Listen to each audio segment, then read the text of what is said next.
So for traditional approaches, I'm assuming using reproductive medicine, so certainly there's natural conception or unassisted conception, where you track your monthly cycle and you make sure to have sex around the time of ovulation. Certainly there's tracking tools, better tracking tools to make sure you are tracking where you are in your cycle so that you can time the time of sex to introduce sperm to the egg when it's released after ovulation. So certainly that's a traditional approach.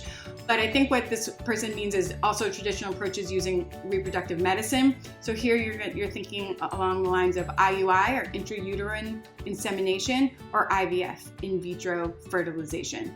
Within the category of in vitro fertilization, you can use the gametes, or the eggs and the sperm of the intended parents, or donated gametes, donated eggs, donated sperm, or donated embryos. They may be fresh or they may be frozen. Those are the range of what reproductive medicine includes, and there's pros and cons to each approach. Rather than taking the time here to explain each one, I'm going to refer you to a website that we created in our group that goes through the different family building options. So if you go to FBAC, Family Building After Cancer, fbac.stanford.edu, we go through the different family building options using reproductive medicine, as well as adoption and fostering.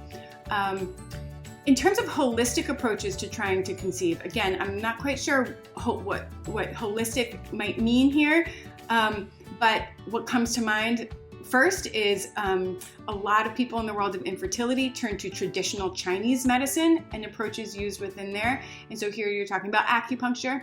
There is some evidence to suggest that acupuncture and supplements based on traditional Chinese medicine approaches can make a positive impact on the likelihood of success with IVF and conceiving. Evidence is limited, but there's a little bit of evidence to suggest that it is useful.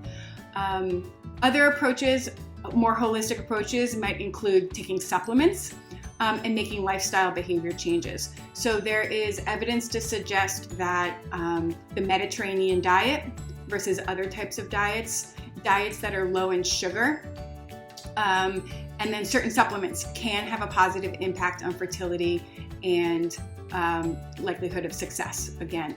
So you'll want to look into those supplements. A good resource here is fertilityiq.com. They have a lot of educational content, including the latest evidence on supplements and a healthy lifestyle.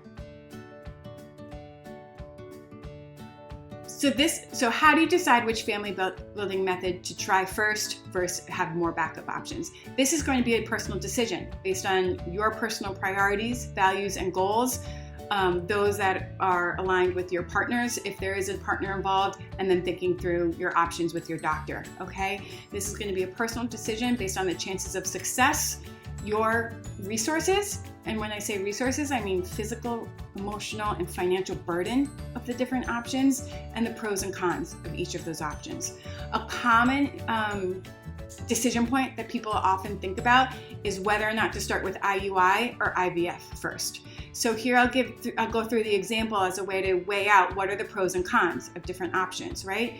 When you think about IUI, you're thinking about it's a minimally invasive procedure, okay? So it's much less taxing on your body if you are the woman or the person with ovaries that are going through the procedure, but it also has a lower chance of success, okay? It's less burdensome, it's less costly, but there's a lower chance of success. On the other hand, IVF has a much higher chance of success, but it's a much bigger burden on the person that's going through the procedure physically, and it's much more costly, right? So how you weigh the pros and cons of each of those, what your financial resources look like, and how you want to spend those based on the likelihood of success, it's really going to be a personal decision, and talking through those options with your doctor, you can hear their guidance and their recommendations, but ultimately it's going to be your decision.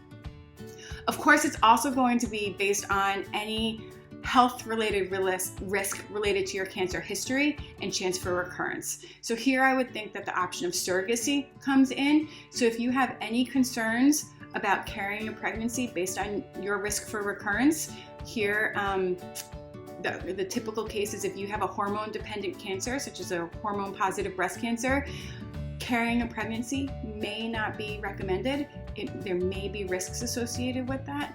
And you might want to think about surrogacy. You can use surrogacy with either your own eggs or donated embryos. So there are a lot of different options here, and it's going to depend on your personal health, any health risks associated with your cancer history, and then how you weigh the pros and cons based on your physical, emotional, and financial resources.